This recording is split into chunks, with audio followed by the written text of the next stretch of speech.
Salut les amis, j'espère que vous allez très bien. Je suis ravi de vous retrouver sur Easy Training.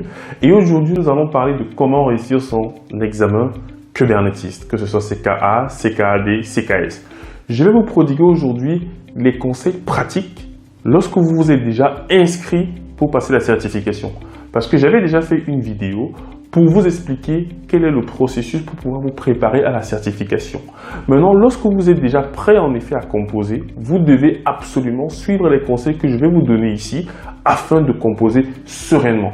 Parce qu'il y a pas mal de subtilités dans les environnements de travail que si vous ne faites pas attention, vous risquez d'être surpris. Mais avant, si c'est la première fois que vous regardez une de nos vidéos, je suis Diran Tafen, formateur passionné dans le domaine du cloud, du DevOps, mais également en business où j'accompagne les salariés à se lancer en freelance et les freelances à trouver des missions intéressantes.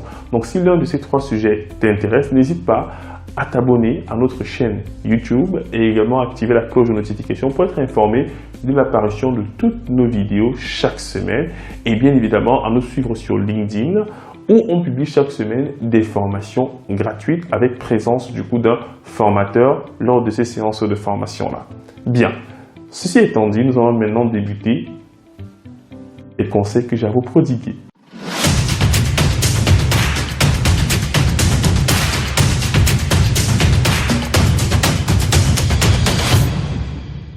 Le premier élément à prendre en compte, c'est l'environnement de travail. Quand vous êtes déjà prêt en effet à préparer l'assertif, il faudrait que vous compreniez quelques principes simples. En réalité, lors des examens blancs que vous avez réalisés sur différentes plateformes, la problématique c'est que vous travaillez systématiquement sur un même cluster. Alors que l'environnement d'examen est un peu plus différent que celui-là. Je vais vous expliquer. Alors, le jour de l'examen, allez, je vais changer de couleur. Je préfère commencer par la couleur noire.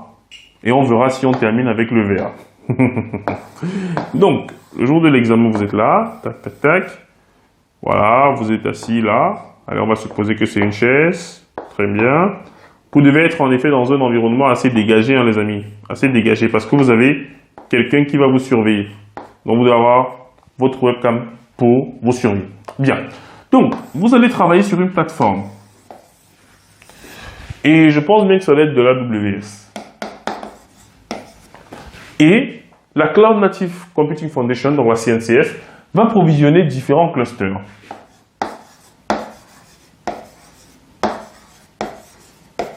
Vous en avez, pour la CKA, je crois que vous en avez 6 ou 7 clusters. Ils portent chacun un nom. Vous avez ça en fait dans la documentation de la certification. Ils vous donnent les noms. Et qu'est-ce qui est installé dessus en termes d'interface réseau, en termes de plugin réseau, donc Flanel, Calico, voilà. Et ensuite, ils vous mettent à disposition une VM qu'ils appellent Student. Bien. Et cette VM Student là, vous avez un fichier kubeconfig qui contient les informations de connexion à chacun de ces clusters. Ça veut dire que pour aller d'un cluster à l'autre, vous devez juste changer de contexte. C'est important parce que il y a beaucoup trop d'apprenants qui sont surpris quand ils passent l'examen, de se rendre compte en fait qu'ils ne sont pas sur le master ici. Non, vous n'êtes pas sur le master. Malheureusement, dans les cours, on vous forme généralement sur un cluster multinode où vous êtes directement sur le master, donc vous avez accès directement à certains fichiers liés à Kubernetes. Mais lors de l'examen, non. Ça veut dire que pour piloter un cluster particulier, vous devez changer de contexte. Pour le changement de contexte, il vous donne déjà la commande pour changer le contexte. Donc, ça veut dire que pour certaines questions, par exemple, ici, vous pouvez réaliser les questions, voilà, de la question 1 peut-être à la question 5, ici de la question 6 à la 7, voilà, ici de la 7 à de la 8, pardon, à la 9, etc., etc. Donc, chaque cluster aura en effet son scénario. Les questions sont indépendantes. C'est important que vous les compreniez. Ça veut dire que si vous avez une question qui est en effet trop compliquée, vous passez à la suivante. Et à chaque fois, vérifiez toujours, parce qu'il vous dit s'il faut changer de contexte ou pas. En tout cas, il vous donne la commande pour changer de contexte. L'une des erreurs que les étudiants commettent, c'est que lorsqu'ils font les questions de debugging, il faut souvent aller en SSH sur les nœuds. Vous devez savoir que le SSH est déjà activé. Donc, vous faites simplement un SSH et le nom du nœud, vous arrivez sur ce nœud-là. C'est bien. Et ensuite, vous avez résolu le problème. Donc, vous fixez le problème qu'il y a à fixer et le cluster remarche. Parce que c'est généralement pour les questions de debugging qu'on vous envoie sur les nœuds. En tout cas, que vous savez que vous devez aller sur le nœud. Le problème, c'est que quand vous partez, vous oubliez souvent de revenir ici. Et malheureusement, si vous venez ici faire des commandes Kubernetes, ça va marcher. C'est-à-dire, vous pourrez faire des kubectl, get, etc. Parce qu'il y a aussi les fichiers liés à kubeconfig sur notamment les master nodes qui sont là-bas. L'examen est corrigé de façon automatique. Ça veut dire que si on vous demande par exemple de produire une commande avec un résultat spécifique et que vous le déposez sur cette machine-ci, parce que généralement, vous allez faire une redirection de la commande kubectl pour écrire dans un fichier. Si vous produisez ce fichier-là ici, vous êtes mort. Parce que l'algorithme, quand il va en effet venir corriger votre travail, il va chercher les fichiers ici parce qu'il vous donne toujours le chemin où déposer votre fichier. Donc, quand vous terminez un travail sur un nœud, revenez directement sur le nœud student. Même si la prochaine question, vous devez être là-bas, revenez d'abord sur le nœud student. Toujours. Parce que j'ai vu trop d'étudiants, en effet, qui ont fait cette erreur-là, de ne pas revenir sur la machine student. Donc, sur votre machine, vous aurez en effet un navigateur. Et ce navigateur-là aura en fait sur son interface une partie qui est en fait le terminal de cette machine-ci. Ici, vous aurez les différentes questions. En haut, vous allez avoir le temps. Vous allez avoir le temps et tout, et tout, et tout. Voilà. Et vous avez donc la possibilité d'ouvrir un onglet en plus. L'onglet que vous pouvez ouvrir dans le navigateur, en plus, c'est la documentation forcément. Et donc, il faut bien préparer sa documentation en amont. Mais je reviendrai dessus dans la seconde partie. Mais il est important, en effet, de bien comprendre déjà comment l'environnement de l'examen est structuré. Parce que trop de gens ont peur et quand ils arrivent, ils sont frustrés, choqués. Non, c'est normal. Vous avez différents scénarios. Et si, par hasard, vous cassez un cluster, ça va être quand même chaud pour répondre aux questions qui sont liées à ce cluster-là. Et donc, comme je disais dans la documentation, ils vous disent quels sont les types de clusters, quels sont également les container runtime interface qu'ils utilisent. Donc, les CRI. Bien. Donc, ceci étant dit, vous connaissez maintenant comment l'environnement se place. Je vais maintenant vous donner quelques conseils pratiques à mettre en œuvre le jour de l'examen. Je vais maintenant vous prodiguer quelques conseils à suivre lorsque vous allez en effet vouloir passer votre examen. Alors, premier élément très important que je dis aux apprenants, c'est 3 jours avant l'examen, reprenez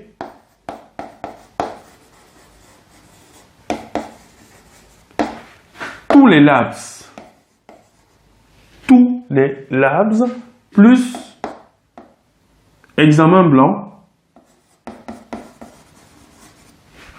Reprenez-les tous. L'examen ne teste pas votre capacité à pouvoir créer un pod. L'examen teste votre capacité à créer un pod en 2 secondes. 2 secondes, j'exagère un peu, mais c'est pour que vous puissiez comprendre. Des fois, je demande à mes étudiants de reprendre les examens 20 fois. Je dis bien 20 fois. Écrit, mais je dis 20 fois. Parce que je précise bien que l'examen, c'est pour tester votre capacité à pouvoir répondre à un besoin rapidement. Vous devez tellement faire les examens que quand vous dormez, vous rêvez de kubectl. Vous voyez des kubectl apparaître dans vos rêves. Oui, c'est ça l'objectif.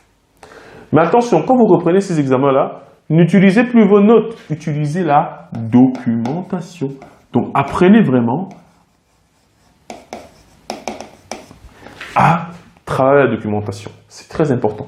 Parce que si vous vous habituez toujours à regarder vos notes, le jour de l'examen, vous serez surpris d'aller dans la documentation. Non. Faites déjà les TP et examens avec un contexte examen, c'est-à-dire avec la documentation. Ce que moi je faisais lorsque je passais mes examens, en fait, c'est que j'avais défini des favoris. Donc dans mes favoris, j'avais un dossier qui s'appelait Kubernetes. Et dans ce dossier-là, j'avais en fait tous mes raccourcis, donc tous les favoris, vers des objets Kubernetes que j'avais du mal à comprendre. Ou vers des commandes qui étaient très longues et que j'oubliais à chaque fois. Par exemple, l'un des objets qui m'embêtait beaucoup, c'était les network policy. J'avais du mal à retrouver la structure. Donc, au lieu de repartir, taper dans la documentation network policy, ben, j'avais déjà le raccourci, je clique simplement et je vais récupérer le contenu et je le mets directement dans le fichier. Il est aussi important de savoir que sur l'interface, vous avez un petit éditeur qui est un peu comme Notepad. Donc, vous n'avez pas à ouvrir globalement un Notepad sur votre machine. Non. Le seul logiciel qui autorise à être activé et fonctionner sur votre machine, c'est le navigateur. C'est tout. Tout le reste doit être fermé. Donc, ils vont vous demander d'ouvrir votre gestionnaire de tâches pour voir qu'il n'y a que Chrome qui est ouvert. Voilà. Ils vérifieront pas mal de choses. Donc, ils ont déjà un éditeur et ils vous l'expliquent en fait au début parce qu'ils ont une petite documentation au début là qui vous explique un peu l'environnement de travail. Très important. 2. L'autocomplétion. Ils ont déjà mis en place l'autocomplétion pour Kubernetes et même pour les connexions SSH. Ils ont déjà mis en place l'autocomplétion. Donc, ne vous embêtez pas à installer encore l'autocomplétion. Ça ne sert à rien. 3. Autre élément que j'ai jugé très important, c'est la partie environnement autour de vous. C'est-à-dire, si vous travaillez, si vous composez au bureau ou à la maison. Ils vont vous demander d'être dans un espace dégagé. Webcam, on vous voit, on voit vos mains. Vous avez donc un proctor qui va chatter avec vous, qui va vous dire « montrez-moi ça ». Faites tourner la caméra dans la pièce parce qu'il veut être sûr qu'il n'y a pas des éléments assez particuliers. Comme moi, dans mon bureau, j'ai énormément de livres et d'appareils et tout, je suis plutôt allé composer en fait au salon pour être sûr que voilà. Du coup, le salon est un peu plus épuré. Donc, j'étais sur la table, à la salle à manger, voilà, j'étais tranquille et c'est passé. Donc, bien faire attention. Sachant que vous pouvez avoir un dual monitor.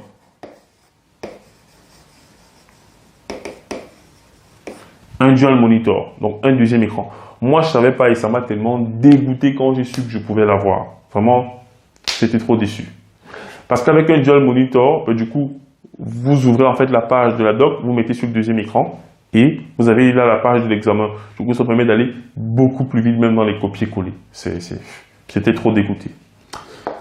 Ensuite, lorsque vous avez payé en fait la certification, donc le passage de la certification, vous avez accès à killer.sh. Killer.sh. C'est un site où vous avez pas mal d'examens de préparation, donc n'hésitez pas à profiter de ça. Dès que vous payez l'examen, vous avez droit à des examens blancs sur killer.sh. Très important. 5. Je vois des gens installer ou faire des alias, pardon.